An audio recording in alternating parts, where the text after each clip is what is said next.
IPL 2025 సీజన్లో Mumbai Indians పోరాటం ముగిసింది. అద్వితీయమైన ప్రదర్శనతో క్వాలిఫైర్ 2కి దూసుకువచ్చిన ఆ జట్టుకి పంజాబ్ కింగ్స్ ఊహించని షాక్ ఇచ్చింది. ఆదివారం అహ్మదాబాద్ వేదికగా జరిగిన క్వాలిఫైర్ 2లో సమష్టిగా రాణించిన పంజాబ్ కింగ్స్ 5 వికెట్ల తేడాతో ముంబై ఇండియన్స్ ని ఓడించింది.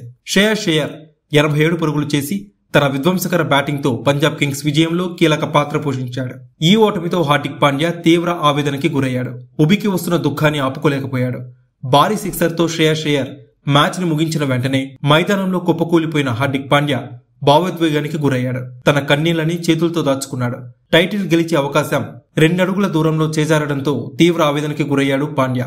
ముంబై ఇండియన్స్ కెప్టెన్ ని star pacer Jasprit Bumrah, Punjab kings player Marcus Stoinis ఓదార్చారు. ఈ ఓటమితో ముంబై జట్టు మొత్తం తీవ్ర నిరాశకి గురైంది. టీమ్ ఓనర్స్ నుంచి సపోర్ట్ స్టాఫ్, ఆటగాళ్లంతా నిరాశలో కూరుకుపోయారు. ధారాళంగా పరుగులిచ్చిన యువ పేసర్ అశ్విని కుమార్ ని జస్ప్రీత్ బుమ్రా ఓదార్చాడు.